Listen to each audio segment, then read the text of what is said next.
第一课：文化规范和社交礼节。嗨，安娜，了解不同国家的文化规范和社交礼仪可能会非常令人着迷。嗨，约翰。当然，在与来自不同文化的人互动时，必须意识到这些方面。它绝对可以增强我们的沟通，避免无意的误解。是的，不同国家甚至同一国家内的地区的文化规范和社交礼仪差异很大。确实如此。例如，在某些文化中，习惯在进入某人家之前脱鞋。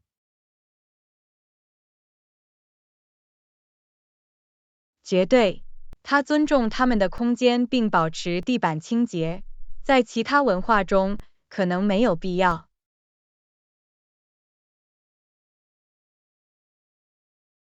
有趣的是，这样的小手势在不同的文化中如何具有重要的意义。当然，另一个方面是向某人打招呼的适当方式。握手在许多西方文化中很常见，但在某些文化中，公吻或脸颊亲吻更合适。这是一个很好的观点。根据我们所处的文化习俗调整我们的问候语很重要。绝对，它表现出文化敏感性，表明我们尊重和珍视他们的传统。我能理解，学习和适应这些文化规范需要时间。是的，确实如此。但是，只要有开放的心态和学习的意愿，我们就能更顺利地应对不同的社交场合。确实如此，注意肢体语言和非语言线索也很重要。当然，在某些文化中，保持直接的眼神交流被视为尊重和专心的标志，而在另一些文化中，则可能被视为不礼貌或对抗性。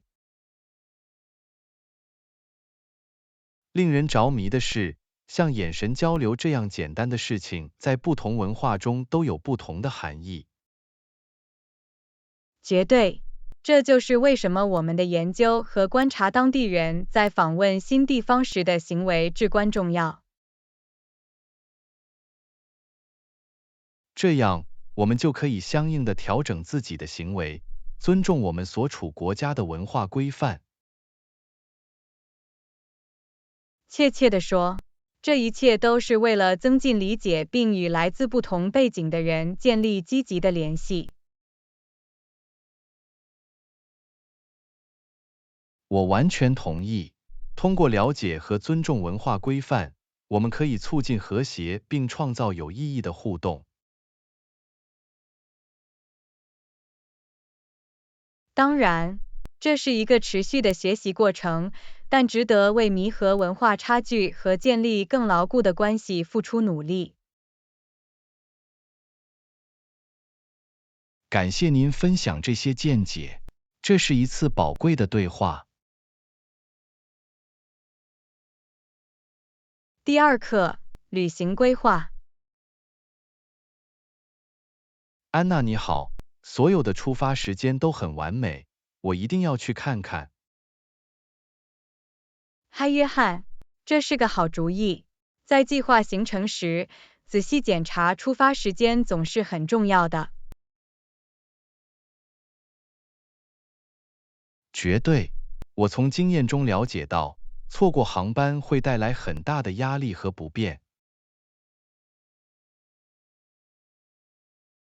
当然，抵达机场时必须有足够的时间通过安检和办理登机手续。确实如此，我通常的目标是在预定起飞时间前至少2个小时到达。对于国际航班来说，这是一个很好的经验法则。对于国内航班，1到1个半小时通常就足够了。很高兴知道，在计划我即将到来的旅行时，我会记住这一点。另一个重要方面是包装。你考虑过需要带什么吗？是的，我已经开始列出旅行所需的必备物品了。这是保持井井有条的好方法。列出清单有助于确保你不会忘记任何重要的东西。绝对，我还会查看目的地的天气预报，以便打包合适的衣服。这是明智之举。穿着舒适并为不同的天气条件做好准备很重要。我还将确保我所有的旅行证件都井井有条，例如我的护照和任何必要的签证。太棒了！准备好所有必须的文件至关重要，以避免在最后一刻出现任何复杂情况。我还将研究我正在访问的国家的当地习俗和文化规范。这是个好主意。了解当地习俗将帮助您更顺利地驾驭新环境。我还将调查我在旅途中想参观的任何当地景点或地标。太棒了！了解自己想去的地方看什么和做什么，总是一件好事。我还将查看目的地的任何旅行建议或安全预防措施。这是一种负责任的方法。旅行时，随时了解安全措施至关重要。感谢您提供这些宝贵的提示，我现在对计划行程更有信心了。第3课，探索当地景点。嗨安娜，太棒了！我一定要在入住期间检查一下。嗨约翰，这听起来是个不错的计划。探索当地景点是让自己沉浸在一个地方的文化中的绝佳方式。绝对，我一直喜欢探索新城市的隐藏宝石和热门地标。令人着迷的是，每个地方都有自己独特的景点，讲述其历史和身份的故事。当然，我喜欢参观博物馆和美术馆，进一步了解当地的艺术和遗产。这是欣赏目的地艺术和文化方面的绝佳方式。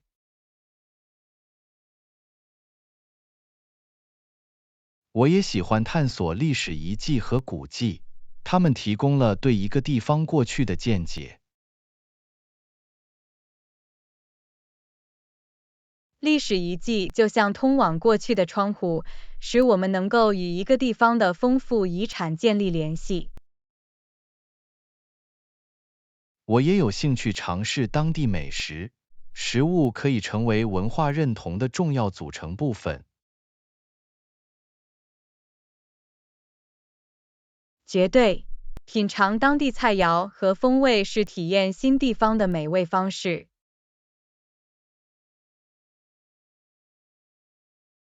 在访问期间，我一定要去看看一些正宗的餐厅和街头小吃摊。这是个好主意，别忘了品尝你所在地区的招牌菜。我一定会记住的，我很高兴能沉迷于当地的美食。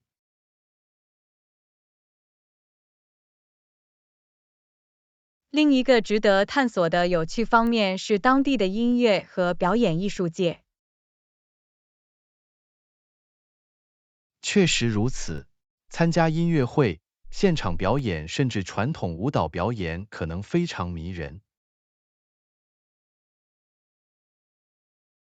这是欣赏一个地方的艺术才华和文化表现形式的绝佳方式。我还将研究户外活动和自然景点，探索公园、花园或远足小径可能会让人耳目一新。在大自然中度过时光可以恢复活力，并从不同的角度看待目的地。我一定要用我的相机捕捉一些难忘的时刻。摄影是记录您的经历并与他人分享的好方法。我期待着让自己沉浸在当地景点中，创造持久的回忆。这就是精神，享受探索的每一刻，充分利用在那里的时间。谢谢你的建议，我很感激你的见解。第4课，早晨的日常活动和积极心态。嗨安娜，醒来看到美丽的日出总是让我心情愉快。嗨约翰，我同意，从令人惊叹的日出开始新的一天确实可以令人振奋。令人惊讶的是，一个简单的自然现象能对我们的心态产生如此积极的影响。绝对，大自然之美可以激励和激发我们的活力。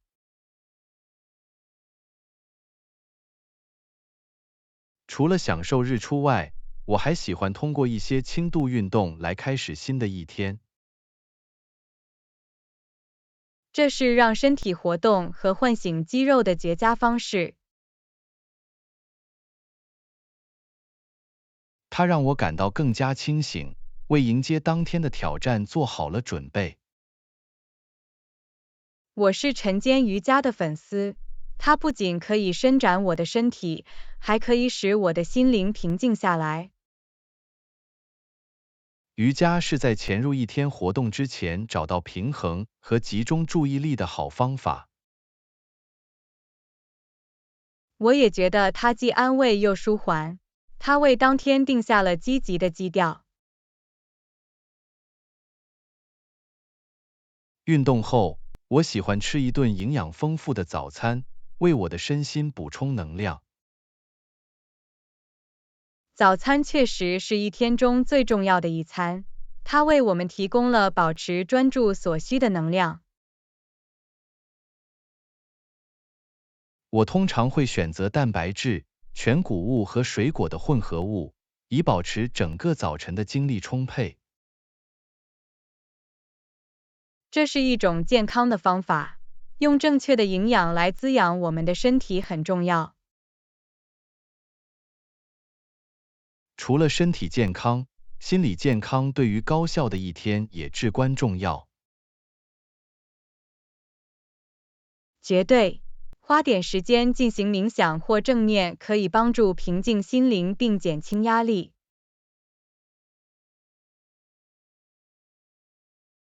我发现深呼吸并专注于当下有助于我保持专注。正念练习非常适合提高自我意识和提高整体思维清晰度。为了给这一天定下积极的基调，我要做的另一件事是在做好准备的同时听令人振奋的音乐。音乐可以影响我们的情绪并营造积极的氛围。令人惊讶的是，一首朗朗上口的曲子能立即振奋我的精神，让我保持积极的心态。我完全同意，音乐具有唤起情感和增强我们的整体幸福感的力量。总体而言，包括体育锻炼、健康饮食和积极心态练习在内的早间例行活动为成功的一天奠定了基础。绝对，这一切都是为了以正确的脚开始新的一天，同时滋养我们的身体和心灵。感谢您分享您的见解。就如何充分利用我们的早晨交流想法，总是令人鼓舞的。第5课，目标设定和健身动机。嗨，安娜，你有没有为自己设定过特定的健身目标？嗨，约翰，是的，设定具体目标对于保持动力和跟踪进度很重要。确实如此，设定明确的目标有助于我们保持专注并努力实现这些目标。绝对，它为我们提供了一些值得努力的东西，并使我们的健身之旅步入正轨。我发现设定短期和长期目标有助于我保持动力。这是个好方法。短期目标提供近期目标，而长期目标则使我们长期保持动力。没错，短期目标可能是增加俯卧撑次数或多跑1英里。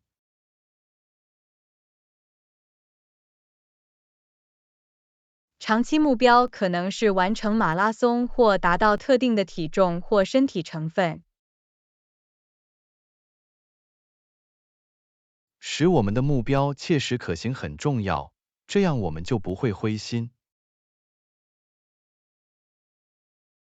绝对，在此过程中设定小里程碑可以帮助我们保持动力并庆祝我们的进步。帮助我保持动力的另一件事是寻找锻炼伙伴。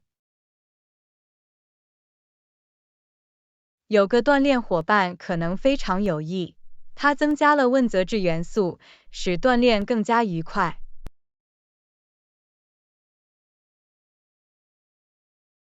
能有人与你分享旅程，能够推动你并提供支持，真是太好了。我同意，与朋友一起锻炼可以使锻炼更加有趣，也可以为良性竞争提供机会。另外，有个锻炼伙伴可以帮助我们保持稳定，坚持自己的健身习惯。当有人为你加油并追究你的责任时，更容易保持动力。我还发现改变锻炼方式以保持有趣和防止无聊很有帮助。这是一个很好的策略。尝试不同的锻炼或活动可以保持日常锻炼的新鲜感，并挑战不同的肌肉群。我喜欢通过将力量训练、有氧运动和柔韧性锻炼融入我的日常锻炼来混淆视听。多样性不仅可以保持我们的参与度，还可以帮助我们达到全面的健身水平。重要的是要倾听我们的身体，在需要时让自己休息几天。休息和恢复对于防止受伤和使我们的身体修复和变得更强壮至关重要。绝对，休息日和锻炼日本身一样重要。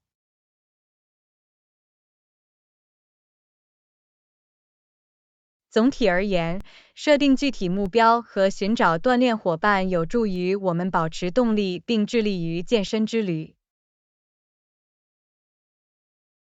我完全同意，这一切都是为了找到对我们有用的方法，并与我们的努力保持一致。第6课，协作和按时完成任务。安娜你好，我一直在思考合作对实现我们的目标有多大好处。嗨，约翰，我同意，与其他人合作可以带来新的视角并增强我们的成果。协作如何带来创新的想法和解决方案，真是太神奇了。绝对，当我们汇集知识和技能时，我们可以取得比个人更多的成就。我喜欢合作，因为它使我能够向他人学习并拓宽视野。与他人合作使我们接触到不同的思维方式，并帮助我们在个人和职业上成长。在协作时，建立清晰的沟通并设定期望很重要。清晰的沟通可确保每个人的意见一致，了解自己的角色和职责。合作时，尊重每个人的意见和贡献至关重要。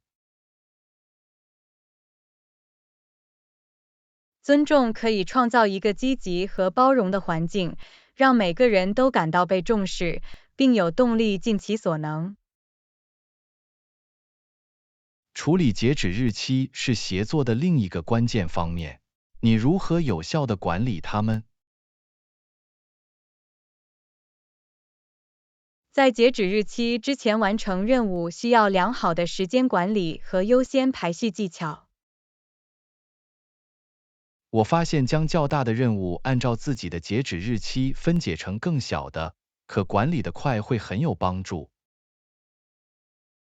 这是一个很好的策略。分解任务可以减少任务的压力，也更容易处理。我还利用生产力工具和技术来保持井井有条，确保及时完成任务。生产力工具可以改变游戏规则，它们帮助我们保持专注并有效地跟踪我们的进展。重要的是要积极主动，解决任何可能影响截止日期的潜在障碍或挑战。积极主动使我们能够预测潜在障碍并找到解决方案，从而确保工作流程顺畅。与团队成员和利益相关者沟通，对于保持一致和管理对截止日期的期望至关重要。定期沟通可确保每个人都了解进展、潜在的延误和任何必要的调整。我同意，开放透明的沟通有助于建立信任并营造协作环境。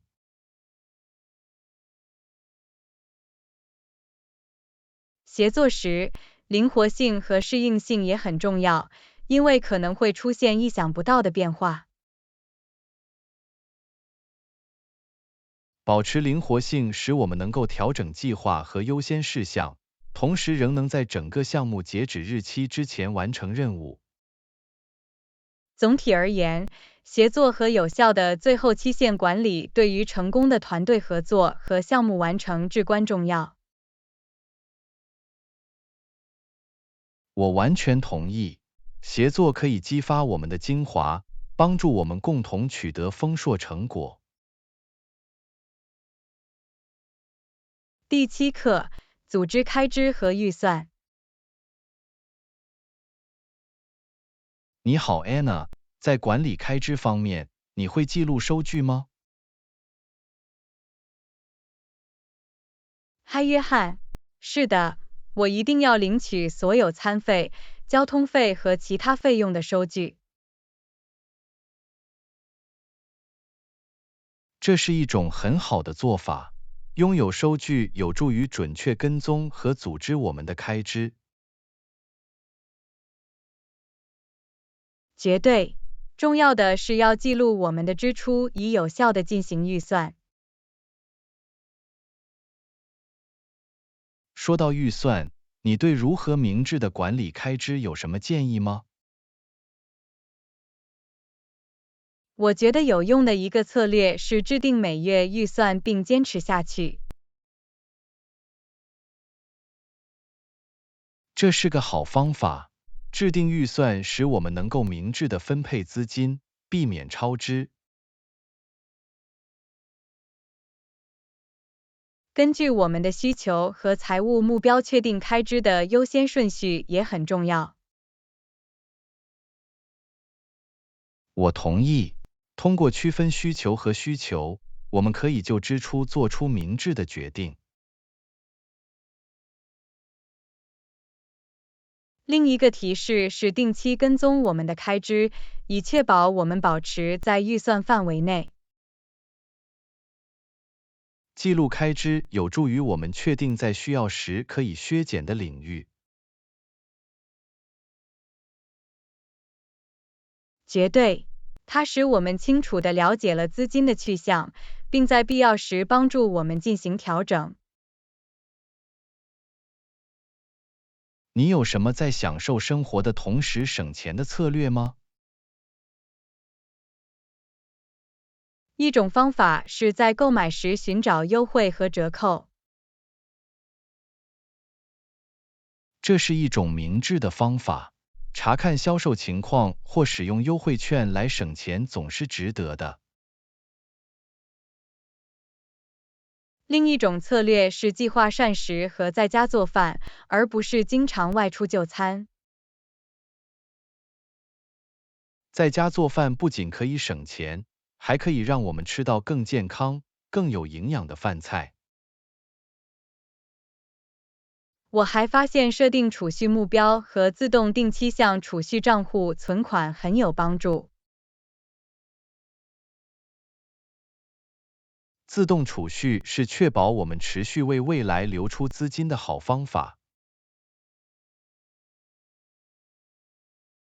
重要的是要在享受我们的现在和确保我们的财务未来之间找到平衡。绝对。通过注意支出并做出有意识的选择，我们可以实现财务稳定。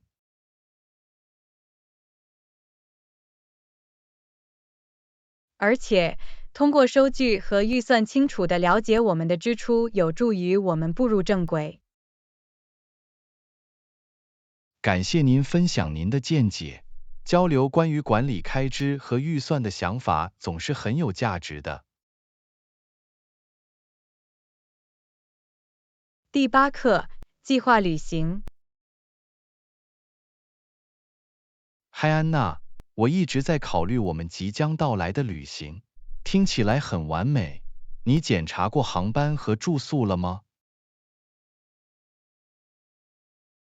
嗨，约翰。是的，我一直在为我们的旅行寻找航班和住宿。太棒了！寻找合适的航班和住宿可以使我们的旅行更加愉快。我一直在比较价格和阅读评论，以确保我们在预算范围内找到最佳选择。这是一种明智的方法。在安排旅行时，平衡质量和成本很重要。绝对。我也一直在考虑住宿的位置，以确保我们旅途中的便利。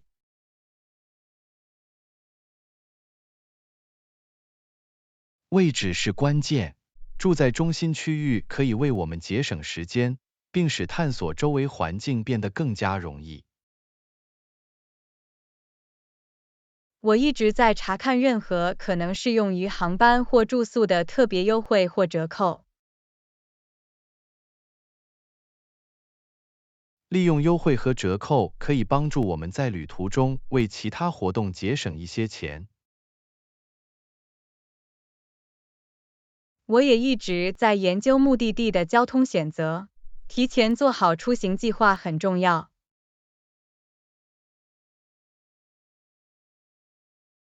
这是个好观点。研究交通选择可以帮助我们更有效地在城市中导航。我一直在考虑公共交通，以及任何可用的本地交通应用程序或服务。使用当地交通可以为我们提供更真实的体验，并帮助我们沉浸在文化中。我同意。还值得研究任何为多次旅行提供折扣的旅行通行证或卡。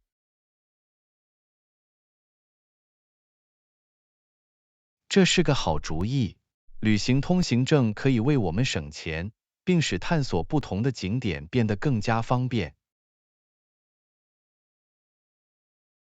我也一直在研究目的地的热门景点和活动，我们不想错过任何机会。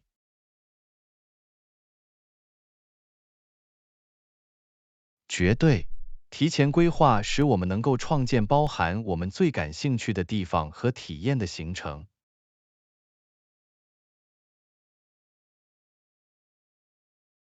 我一直在阅读有关我们目的地的任何入境要求或必要证件的信息。我们需要做好准备。检查我们是否需要签证、疫苗接种或任何特定的旅行证件才能进入该国，这一点至关重要。我也一直在研究旅行保险选项，为任何不可预见的情况提供保险很重要。旅行保险让您高枕无忧，并确保我们在旅途中受到保护。我一直在根据天气和我们将要做的活动列出需要打包的必备物品。巧妙的打包可以帮助我们保持井井有条，避免过度包装或忘记重要物品。我也一直在研究当地的习俗和文化礼节，以确保我们尊重当地的传统。了解和尊重当地文化可以增强我们的旅行体验，并使我们能够与当地人建立联系。感谢您与我讨论旅行计划，为我们即将到来的冒险做准备真是令人兴奋。不客气，我很高兴我们站在同一页上。这是一次精心策划且令人难忘的旅程。第9课，制定计划和预测事件。嗨安娜，我本来想这个周末见面，你有空吗？嗨约翰，是的，我有一些空闲时间。你在想什么？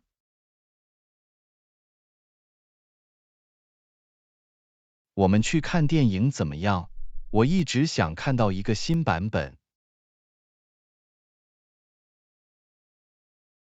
这听起来像是一个计划。电影什么时候开始？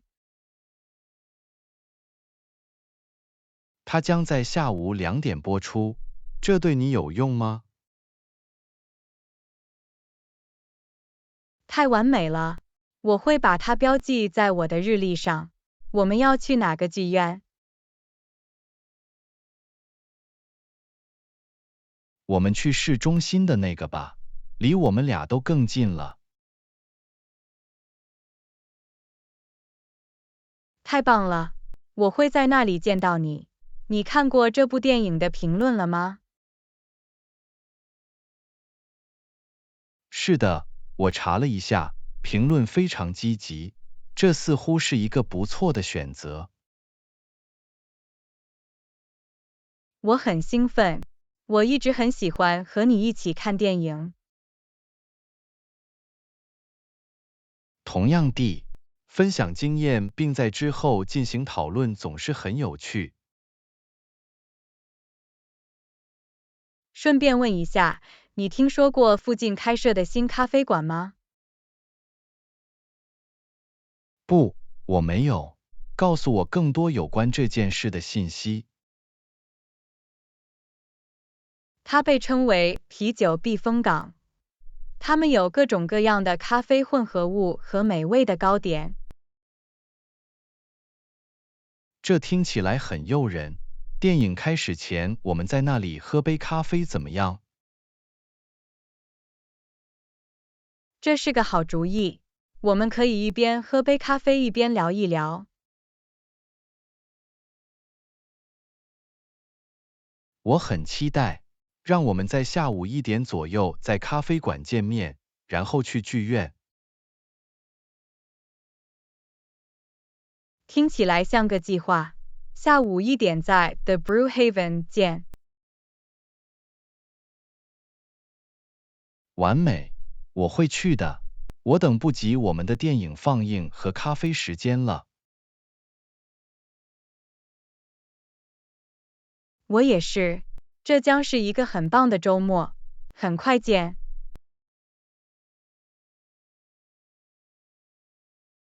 到时候见。在我们见面之前要小心。第10课，探索海滩目的地。嗨，安娜，我最近一直渴望阳光和沙滩。我也有同样的感觉。你有最喜欢的海滩目的地吗？嗨，约翰。当然，我喜欢探索不同的海滩目的地。我最喜欢的之一是巴厘岛。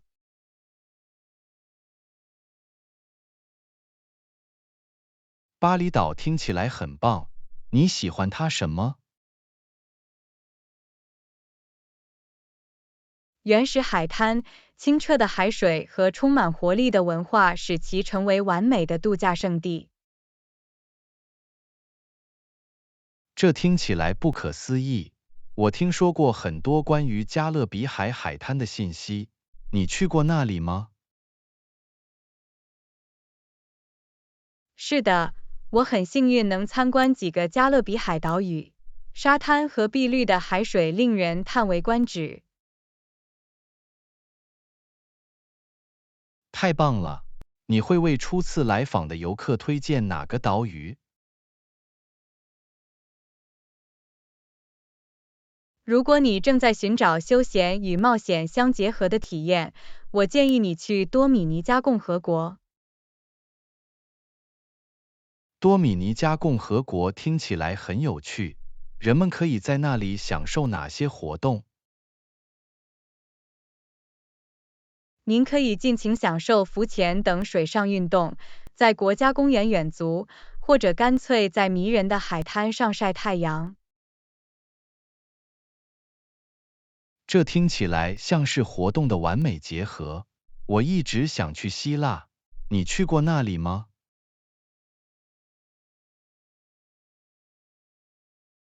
是的，希腊绝对令人着迷。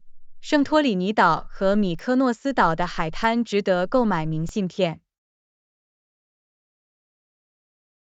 我看过那些岛屿的照片，它们看起来很漂亮。你还会推荐其他海滩目的地吗？当然，泰国是另一个拥有迷人海滩的美丽国家。普吉岛和甲米岛等地值得探索。泰国在我的旅行清单上已经有一段时间了。是什么让它的海滩与众不同？热带风光、白沙滩和当地人的热情款待创造了一次难忘的体验。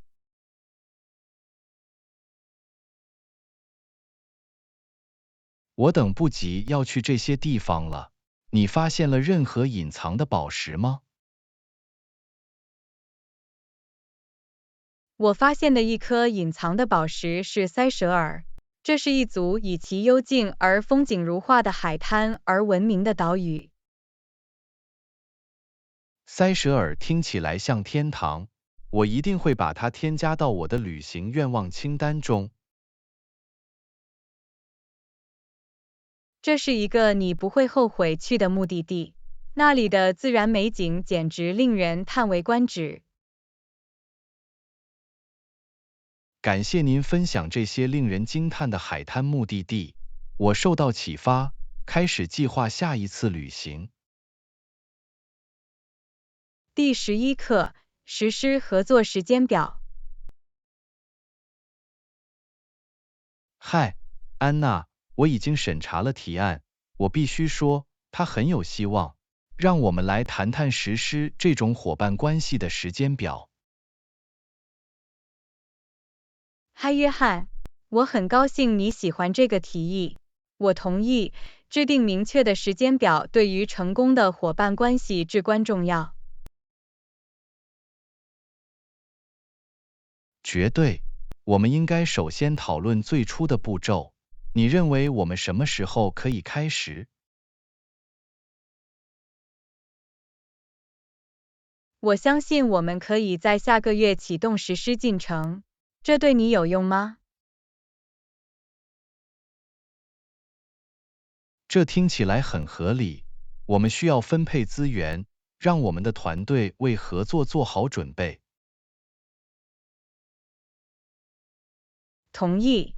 一旦确定了开始日期，我们就可以概述关键的里程碑。你认为每个阶段需要多长时间？我认为第一阶段，包括建立基础设施，应该需要大约2个月。2个月听起来很现实。在此期间，我们还可以专注于培训我们各自的团队。这是个好观点。我们需要确保每个人都步调一致，熟悉新流程。没错，基础设施到位后，我们可以进入第2阶段，包括测试和完善。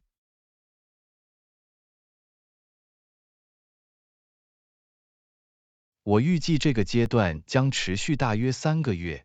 我们需要收集反馈并做出必要的调整。3个月应该给我们足够的时间来彻底测试系统并解决出现的任何问题。一旦我们完成了测试阶段，我们就可以进入最后阶段，即发布阶段。同意。我们应该为发布会做计划，以激发人们的兴趣，并向公众展示我们的伙伴关系。我认为发布会是个好主意。我们可以邀请利益相关者，并展示我们合作的好处。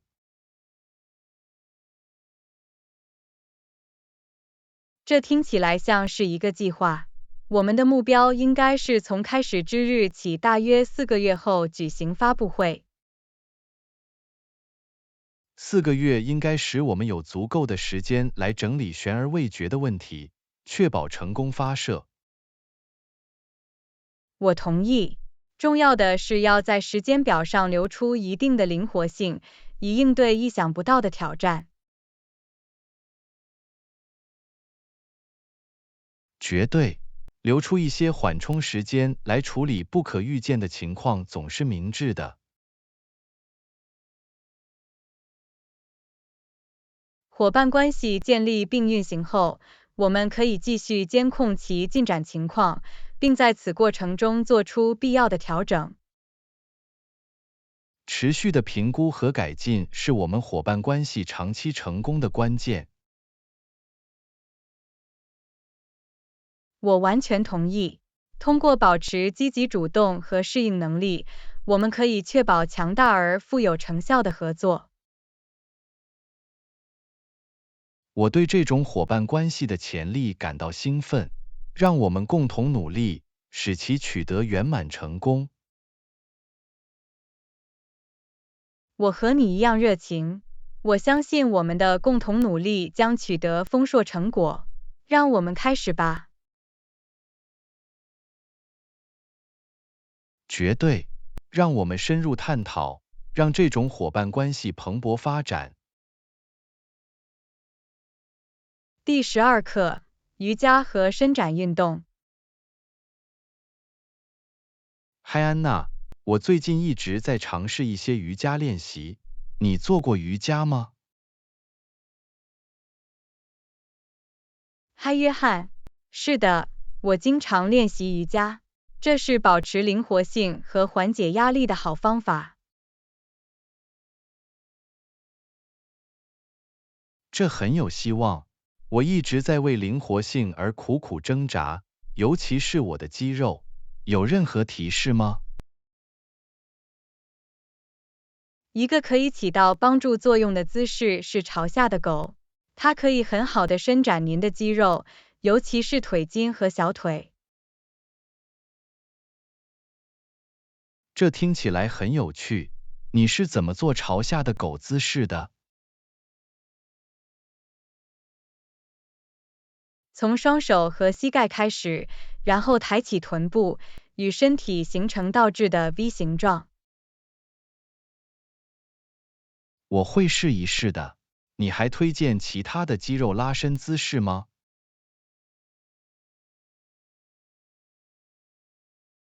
是的，战士姿势非常适合伸展双腿，而眼镜蛇姿势有助于张开胸部和肩膀。我会把它们纳入我的日常工作中。我应该保持每个姿势多长时间？每个姿势最好保持大约30秒到1分钟，深呼吸，专注于伸展运动。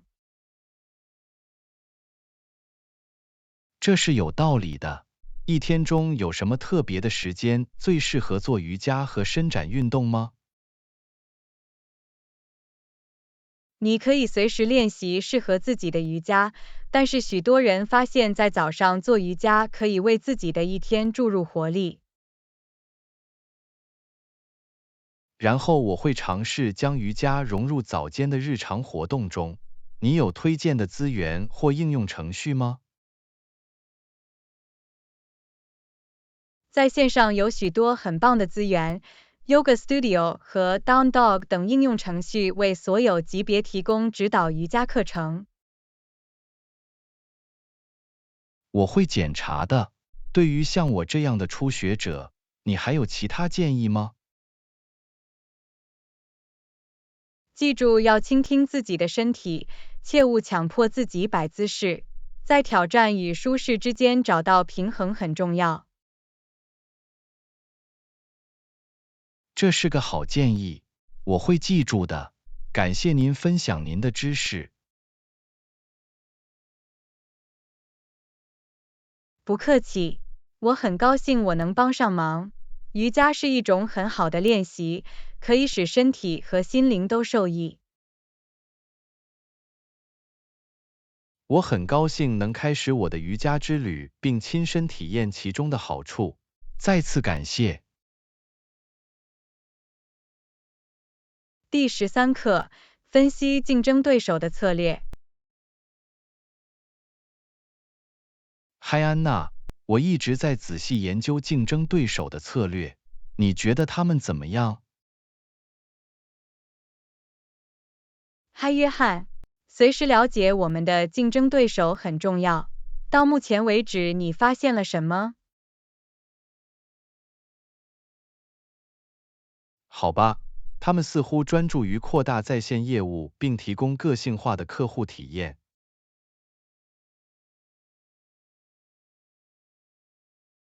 这很有趣。我们应该考虑将这些战略纳入我们自己的商业模式。我同意，看看他们如何适应不断变化的市场趋势，很有希望。绝对，我们需要保持竞争力，不断改进我们的产品。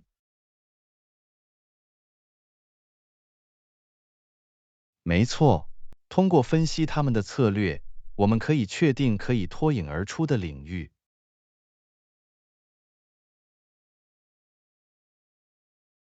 这是一个很好的观点。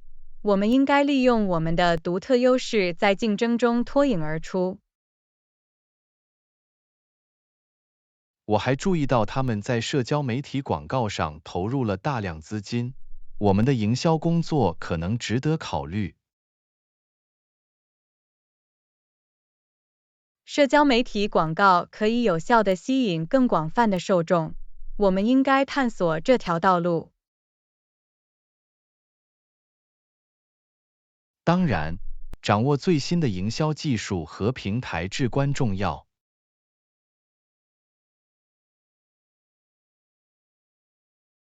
我完全同意，我们需要适应和发展，以满足客户不断变化的需求。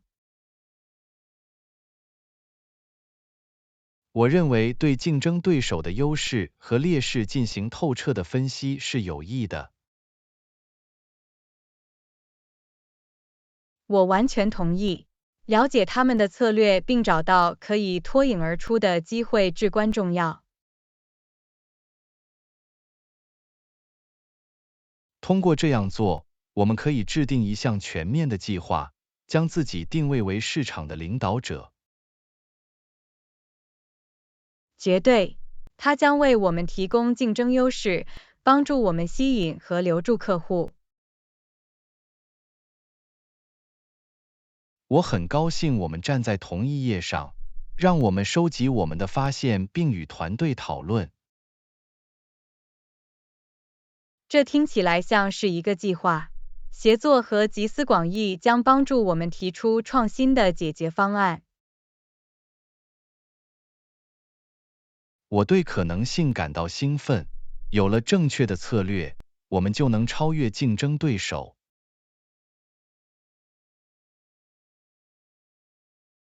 我和你一样热情，让我们共同努力，进行分析、创新，保持领先地位。同意，团结起来，我们可以取得伟大的成就，并将我们的业务推向新的高度。我说的再好不过了，让我们开始吧，在行业中留下自己的印记。绝对，我们的决心和战略思维将使我们与众不同，让我们让它成为现实。第14课，一起做一些健康的东西。嗨安娜，最近我一直在考虑一起做些健康的东西，你觉得怎么样？嗨约翰，这听起来是个好主意。烹饪健康的饭菜既有趣又有意义。我很高兴你能上传，你对我们可以尝试的健康食谱有什么建议吗？用各种新鲜蔬菜和自制调味料做一份色彩缤纷的沙拉怎么样？听起来很好吃，你会推荐什么蔬菜做沙拉？我们可以使用脆生菜、多汁的番茄、脆脆的黄瓜和一些五颜六色的甜椒。绝佳的选择。那敷料呢？对健康的选择有什么建议吗？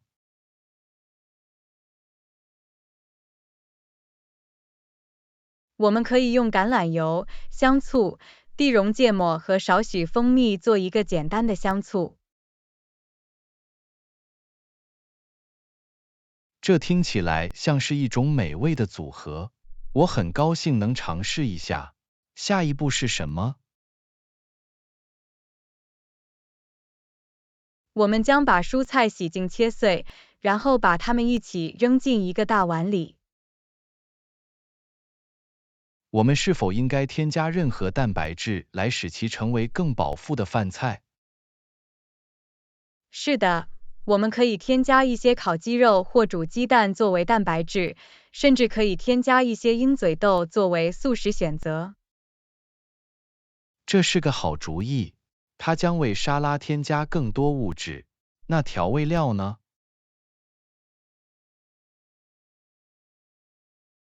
我们可以撒上一些盐、胡椒粉和香草，如罗勒或欧芹，以增加风味。完美，我等不及要尝一尝了。还有什么我们应该考虑的吗？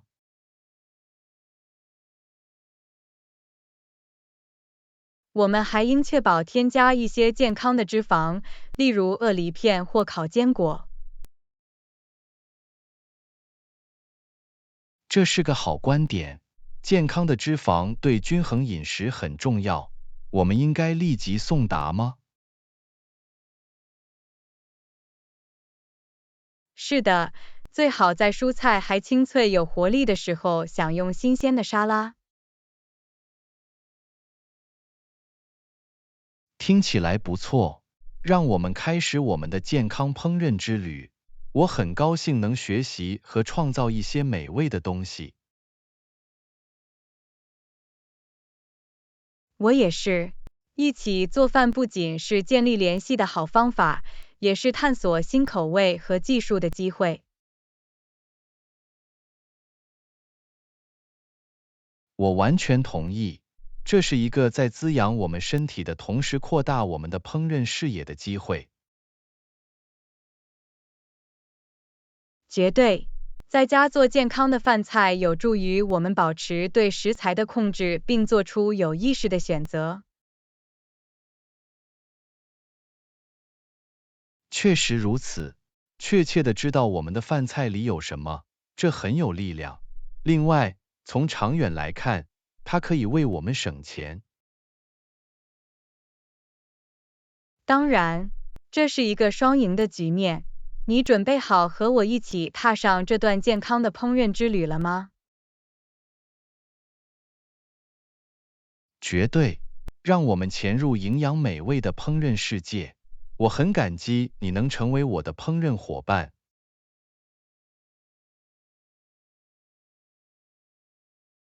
同样地，我们将共同创造有益健康的饭菜，让我们的味蕾和身体快乐。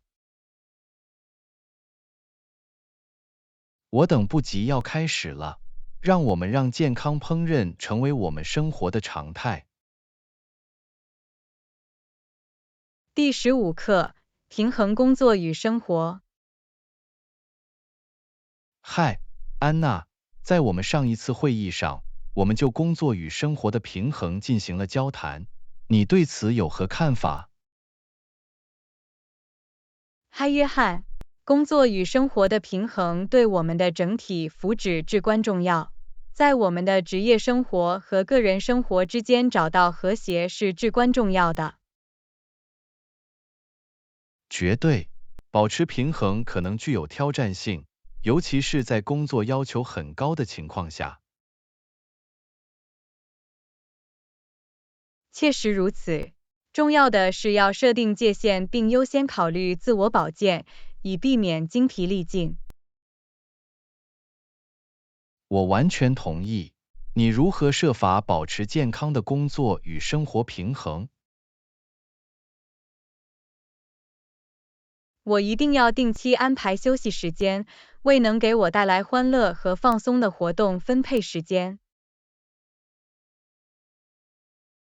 这是个好方法。我发现在我的个人时间断开工作以恢复精力，这很有帮助。断开连接是关键，它使我们能够恢复活力，充分融入我们的个人生活。当然，我还开始委派任务，并在需要时寻求支持，以防止不堪重负。委派很重要，它有助于分配工作量，使我们能够专注于优先事项。我一直在努力通过设定具体的工作时间来设定明确的界限，并坚持下去。设定工作时间是个好主意，它有助于建立结构并促进更健康的工作与生活平衡。我也一直在探索正念练习，以减轻压力和增加注意力。你试过了吗？是的，我练习正念冥想，它可以帮助我保持集中注意力，减少与工作相关的压力的影响。太棒了！正念可以成为维持健康的工作与生活平衡的有力工具。确实如此，它使我们能够更多的参与其中，并有意识的选择如何度过时间。绝对，刻意分配时间对于实现工作与生活的平衡至关重要。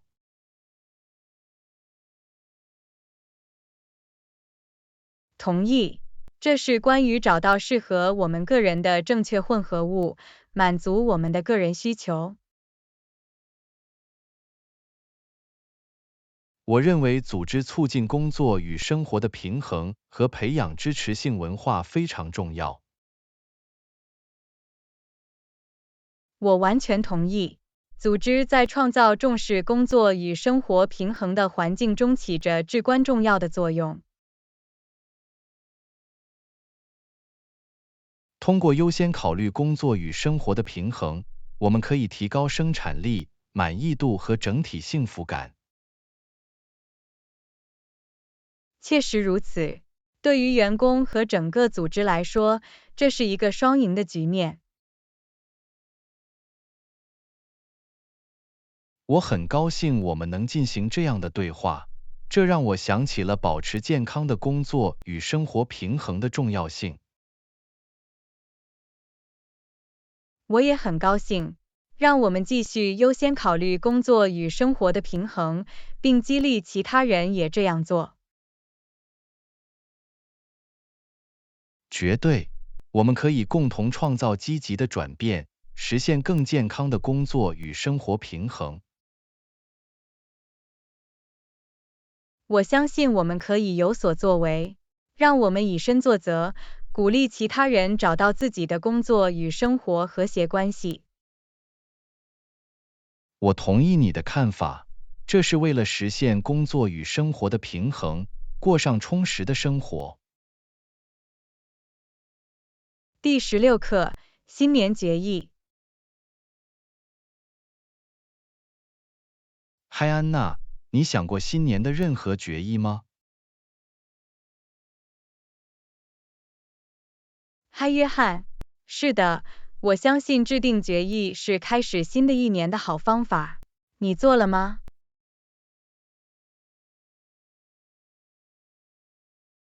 绝对可以。我的决心之一是优先考虑我的健康和健身。那你呢？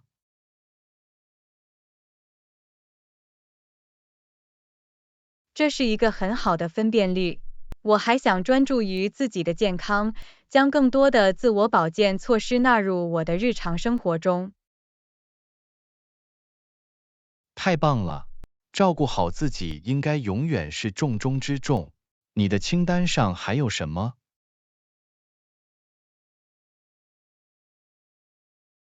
另一种解决办法是多读书。我想扩大我的知识面，探索不同的流派。阅读是一种很好的养成习惯，它开阔了我们的视野，激发了我们的想象力。我也有与学习相关的解决方案。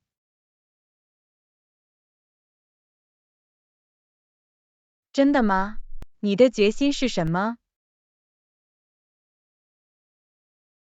我想学习一门新语言，这是我一直想做的事情。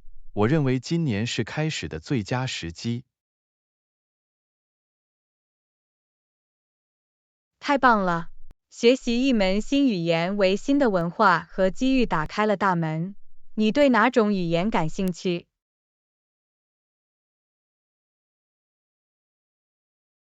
我倾向于西班牙语，它被广泛使用，我认为这将有利于个人和职业发展。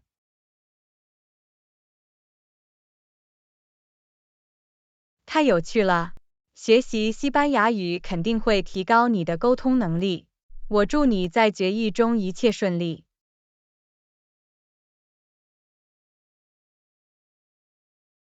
格拉西亚斯，感谢你的支持。你的清单上还有其他决议吗？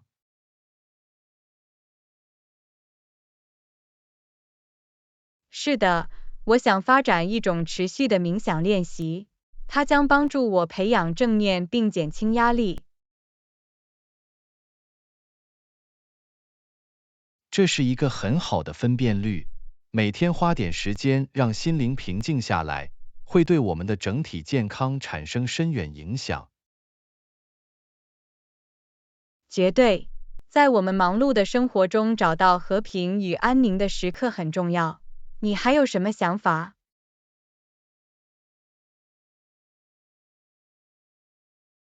我还想提高我的时间管理技能。我注意到，更有条理和效率可以显著提高生产力。